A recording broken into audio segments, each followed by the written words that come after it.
So yun, okay, KGX, kamusta tayong lahat? Check natin ngayon, no? So kita nyo, no? Kita nyo yung resistance natin dito, no? Ilang beses na reject, no? So dito natin makikita kung talagang strong yung magiging support naman natin dito sa area na to. So tingnan natin ha. Ayan. So iangat natin yan mga kapatid. At nung nakita ko na reject yan mga idol, no? Nakita natin na reject yan. Anong ginawa ko ngayon mga idol, no? So pakita ko lang sa inyo. Syempre nag-short position tayo, no? Punta tayo sa future. Sorry kasi sa spot ako nakapag-grab kaya tinuloy-tuloy ko na lang sa spot. Okay? So nag-future trade tayo so far kay PFIN, no? Nasa $6 na yung profit natin. Kay BTC nasa 15%, $30 na tayo. And ETH is 84% is 160. So ngayon, noong nakaraan, profit tayo kay Red and profit tayo kay Ethereum. Nasunog tayo kay BTC ng 90 USDT kasi hindi pa tayo nag-TP doon sa area na yon. Okay? So ngayon, siguro 20% profit doon ako magti-TP dito kay BTC. Kay Ethereum, pag bumagsak to ng 50%, so far automatic TP na yan. So dito naman si Pipin, meron akong tinitingnan dito, not gainers trade strategy, pero meron akong parang ginagawa lang kung paano ko sila mahuhuli. Okay? Pero dito kay BTC and Ethereum, ang sinusunod lang natin dito mga kapatid, yung TA na pinapakita natin sa inyo. So dahil rejected siya, so yun yung gagawin ko. Kasi ako, hindi ako basta-basta papasok dyan. Ang mali kasi ng karaniwan, hindi ko naman sinasabing mali kayo, no? So, kuha lang akong tubig.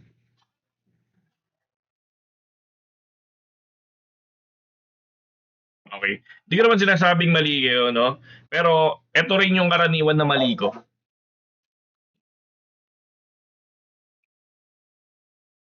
Ayan.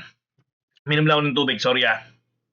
Ngayon, ang mali ko, dati, kapag na-break yan, dun ako pumapasok. So ngayon, ang ginagawa ko na lang, once ma-break, hinihintay ko na lang yung confirmation. So para at least kahit pa paano, ligtas ako. Katulad nito, no? Nung na-break to, nung na-reject, naghintay ako ng confirmation dito sa ilalim. So dito ako pumasok. And then ngayon, kung mapapansin nyo, pababa siya. So pwede na tayo kasi hindi na ako nagti-TA kay Ethereum. Kung ano yung open ko kay BTC, nag-open din ako kay Ethereum. Tulad nga na sinabi ko, halos parehas ng galaw. Bihirang-bihirang sumasalungat sa Ethereum kay BTC. Kaya totally sinasabayan ko ng Ethereum. Kaya yun yung profit natin ngayon. So possible, once na ma-break niya to, pwede itong bumaba kasi ang nakikita natin dito, syempre, ceasefire. So, what's happened to the ceasefire, no? So, para sa akin, ano ba yung bottom line na lang yan? Di ba? Yes, nakakatulong ang ceasefire. Alam natin yan.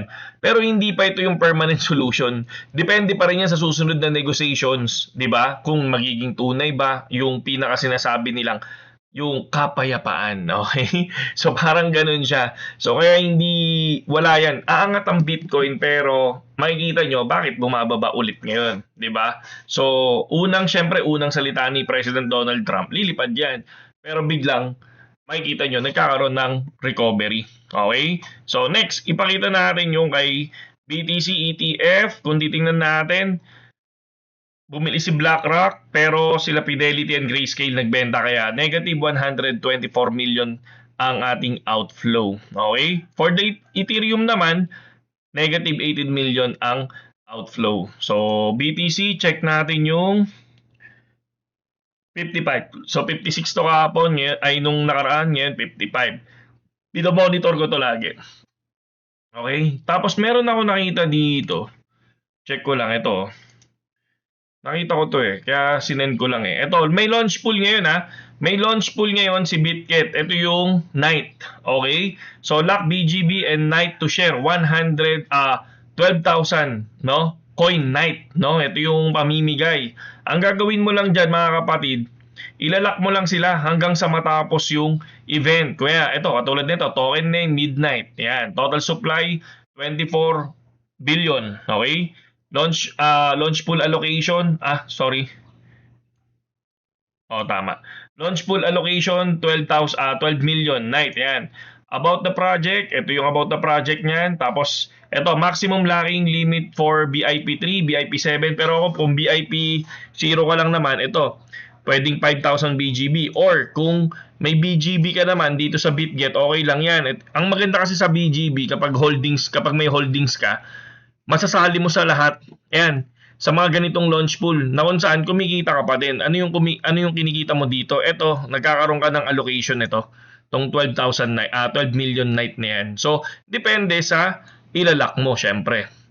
'Di ba? So, depende yan. Hahatiin sa inyo yan. Okay? So, yun lang din ang maganda kay BGB. Pero, syempre, ang pinakamaganda kay BGB kapag nabiring mo ng mura. Okay? Kasi baka mamaya, bumili ka ng BGB mataas, tapos sabay ginagamit-gamit mo lang sa ganito, 'di ba? Tapos biglang bumagsak. Pero kung holder ka ng BGB at naniniwala ka sa BGB, no? Good 'yun, 'di ba? Good na mag-hold, 'di ba? Good na mag-lock ka ng BGB kasi kung holder ka naman, kunyari bear market ngayon at mag-hold ka ng BGB, ito yung time na magandang sumali sa mga launch pool. Kasi nung bull market, mahirap yon. Yung kunyari pick ng BGB, alam ko nag 10 USDT bang BGB, parang ganyan. 10 USDT, 8 USDT, parang ganyan. Tapos kung doon ka bumili, edi laglag na ngayon, di ba? Pero kung ngayon ka bibili, kahit papano, mababa si BGB. Kung gagamitin mo sa bodega mo ngayong bear market, di ba? Ngayong bear season. Okay? So next, ayan lang yan. So ito yung notes, no?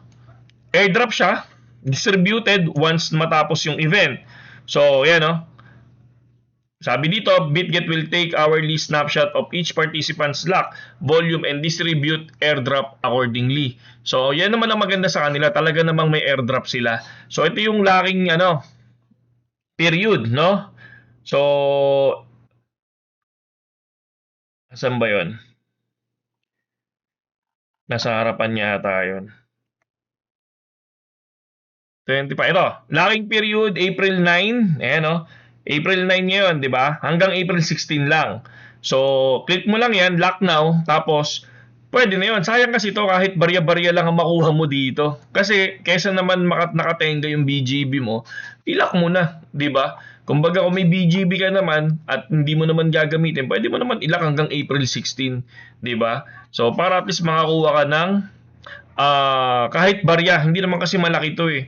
Pero barya-barya lang yan. Pero ito naman yung maganda sa BitGet, yung launch pool, para at least kahit papaano, yung token mo may nagagamit, nakadagdag, di ba? So, kumita ka 100 pesos, 200 pesos, hindi mo naman kikitain yun kung naka-hold ka lang eh, di ba? So, yun lang naman. And then, balik tayo dito. Tapos ito, Crypto Rover. So, let me get this straight, no? Iran is charging 2 million US dollar per ship to cross the Strait of Hormuz. And they want it in Bitcoin, no? Pre-crisis, 130 ships cross daily. Oh, grabe, no? Kung 2 million US dollar, oh, tapos times mo sa 100 ships cross daily, grabe yan. Ang laki niyan, mga kapatid. Nasa, magkano yan? 260 million per day? Grabe. Ano ba yan? Kaya, patay ko lang muna to. Nag-aano ako ng CCTV eh. Yan, patay natin. Yun. Okay? So, ang laki niyan, di ba? So, Bitcoin is only truly unstoppable neutral money on earth. So, ang ginagawa ni Iran ngayon, alam nyo, nagba-buy low. Nagba-buy low ngayon si Iran. Okay? So, yun lang naman yung ating news ngayon dito. So, at least kahit papaano, nakikita nyo lang kung paano pumapasok sa trade. Okay? So, pwede na tayo mag-close kay Ethereum. Kay Pipin, hindi pa. Sa gainers trade strategy and losers trade strategy, wala akong entry kasi hindi pumasok doon sa percentage ko. Okay? Saludo sa inyo lahat.